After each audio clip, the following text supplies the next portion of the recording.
welcome to another video with me, Tanya Ross of TDR Academy of Movement and Therapy. We're going to show you some stretches and it's focusing into the hamstring muscle group.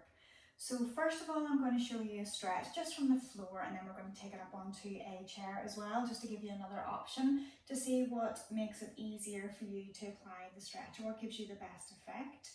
So to stretch out, for example, the right leg, we're going to take the right heel forward.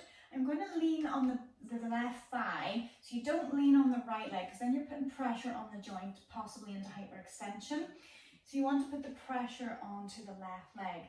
Now in this position, you may end up with a rounded back, a relaxed ankle, and you may still feel a stretch.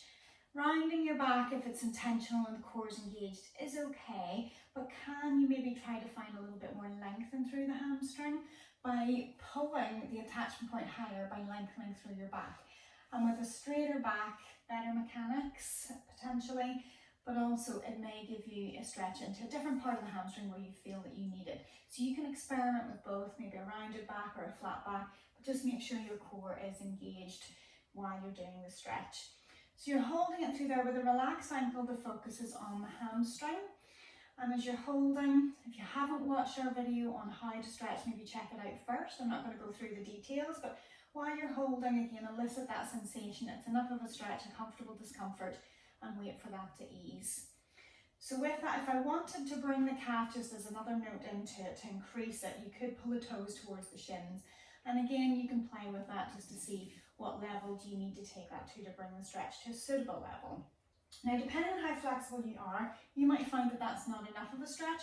So you can certainly allow the body to drape down to whatever point towards the floor, still emphasising the difference between that round back and the flat back, again to bring the stretch into the hamstring.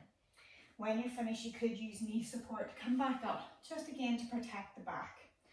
So with that as a variation, we can take the foot up onto the chair, depending what your balance is like, whether you prefer to be beside a wall or to have two chairs, maybe one for balance and one for performing the stretch. But it's good if, for example, you're out and about and you want to apply a stretch, even if you have a little wall. The higher the wall, the more flexible you need to be and the better balance. And the lower, it might just give you a little bit more of a boost to get the stretch in. So with the foot up, the hips are squared forwards. Same can be done, you can bend that standing leg and take the support onto the knee. Or what you might find is that keeping straight through both and keeping tall and then folding forward. I'm not leaning on the leg if I take a hold of it, I'm just using it as a bit of a support. Whether you can reach all the way forward will depend on flexibility. And again, whether you're in a round back or whether you're lengthening the back, trying to move the tail back, which pulls the attachment point of the hamstring further back. The same applies with this stretch. If you want to add in the calf as well, then you can do. You can't separate the calf as well as the hamstring. They're always going to be stretched together because they cross the knee joint. But typically speaking, you can put a little bit more of an emphasis on either one.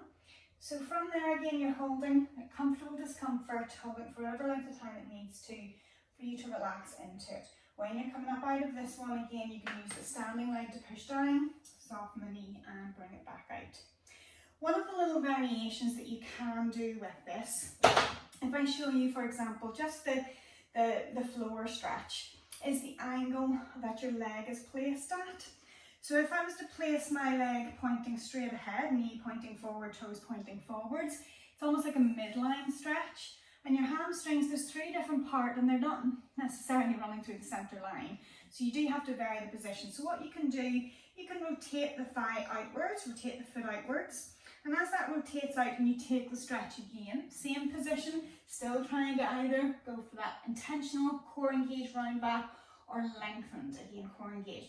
So as you rotate it out, it'll change the direction of where you feel that particular stretch. Might increase it, might lessen it, depending. Everybody's different. But you can also rotate the thigh inwards. So again, you can rotate it in, and as you hold that position, still driving the hips back if need be, relaxing at the ankle, and taking that into the stretch to find that comfortable discomfort. The same can be done whenever you're lifted onto a surface, so whether rotating outwards to get one part as you lean forwards, and again rotating inwards as you lean forward. You could even use your hands, for example, to hold that position instead of using the leg muscles to cause the rotation. So those are hopefully a few options for you to try to target specifically into the hamstring muscle group, with the option to add in the calf stretch, which is primarily targeting with the straight leg, the gastrocnemius muscle. So play about with it, play about with the angles and see what works for you. Hopefully you've enjoyed this video. Please like the video if you have, and also leave us a comment with any feedback. We're always grateful for feedback, and also any suggestions that you might have going forward. Subscribe to our channel, and if you select for notifications, you'll get a little bell whenever there's another video has been added for you to watch. So thank you for watching, and I hope you've enjoyed this.